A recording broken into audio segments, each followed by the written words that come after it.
It's a great pleasure to be here to welcome you and to especially welcome our Honourable Minister, Ms. Naledi Pandor, Acting Director General of Home Affairs, Mr.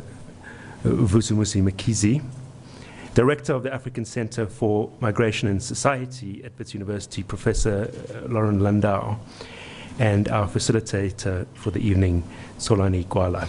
Now, what was interesting is that generally South Africans of all hues, they like a good story. And that was a good story. And that is why I got the record number of calls yesterday, because there is a good story.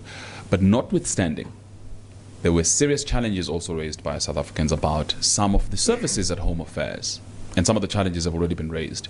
People spoke about what happens to foreigners who are very well educated, who are sitting here long months waiting for their permits and so on. Those things, those difficult problems, and there are problems at Home Affairs. And it's so, for me, it really is important because then it continues from that discussion. And I know, I learned yesterday that South Africans across the board like a good story. They would like a department that has been able to turn itself around, but they want us to do more. They want the department to do more.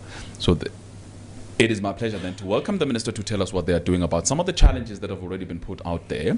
What are they doing to ensure that we continue on this good story, that we add on what we already know about the department? Minister, a very big round of applause for our Home Affairs Minister, Naledi Pandor.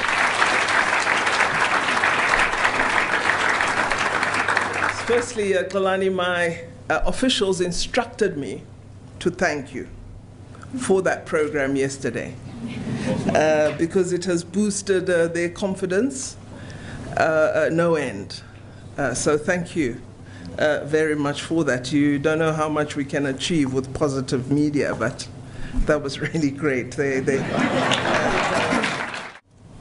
I hold the view that if we are to succeed in managing our transition, which is actually the title of my little address, each of us has to play an impactful role. I believe we must have unity of purpose in committing to effect change, but that unity must be linked to practical action. The two events I've referred to earlier are the life and death of Steve Biko and the celebration this month of Heritage Month. Biko believed, despite the title Black Consciousness in his organization and thoughts, believed that all of us are one humanity and that we needed to pursue national programs with a conviction that showed we understood that we have one shared destiny, the pursuit of good for all. Thus rejecting notions of inherent superiority and inherent inferiority. As a public servant in the Department of Home Affairs, I've become acutely aware of how the characteristics associated with these two events I describe in my own way continue to shape my department and our society. The Wits Business School has become our partner in setting in place a new, truly effective, efficient, and responsive department. The turnaround strategy with which many of you are familiar is the framework program for transforming home affairs, and it addresses societal challenges that have shaped the life and thoughts of many of our great leaders. Our turnaround strategy and our work with institutions such as the school have led to the development of innovative approaches that seek to reach communities where they live and to use community leaders to secure the support of parents and all community members in population registration. One of the significant challenges I found in our department is that of corruption. We've adopted a zero-tolerance approach to corruption. We've established a counter-corruption unit, and we arrest corrupt officials and ensure that they face criminal charges. We've decided we take no prisoners. we put you in prison. That's how we handle it in our department. We believe that immigration has many opportunities for South Africa. The reason that many of our refugees and asylum seekers are treated so badly is because our offices are actually crowded with persons who are not genuine asylum seekers but are economic migrants from the region. We need to recognize this reality and do something about it. The work that we've done on a turnaround strategy has convinced us that it is possible for South Africa to compete in the global migration space.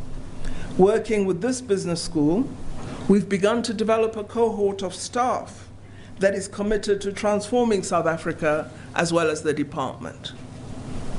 The business school has been a very interesting change agent for my department and has infused a new spirit of belief in self among the officials who've gone through the programs here. We know that we still have a lot of work to do as a department and a government and the people to change the attitude of citizens, especially to foreign nationals from other countries in Africa. Because the xenophobia we call xenophobia is actually Afrophobia. It's directed at other Africans who are in South Africa. We've begun an outreach campaign to build communities of diversity and peace. Our planned interventions, our policy changes, as well as the ongoing work with this business school can, we believe, build a new transformed Home Affairs cadre, better able to manage the transition to a different and more humane South Africa. I'm sure that when you in this audience think of Steve Biko and of Heritage Day, you've never associated these events, as I call them, with the ideal of a responsive, efficient, honest public service for all, nor the importance of a national population register that secures your identity. Not just the fact that there have been new xenophobic attacks in Deep Sloot, in Port Elizabeth, in Mamelodi, in Garankuwa, and Tembisa in the last 2 weeks, and that over 100 people this year so far have been killed in what could be considered xenophobic attacks, but to think seriously about the nature of those attacks and do more than just an appeal for peace and tolerance. It is great to reference Steve Biko. It's great to reference the sort of need for African solidarity. But addressing these requires more than sort of moral appeals. These are attacks that are deeply embedded in the politics of the townships, in the economy of the township. It's not just Afrophobia.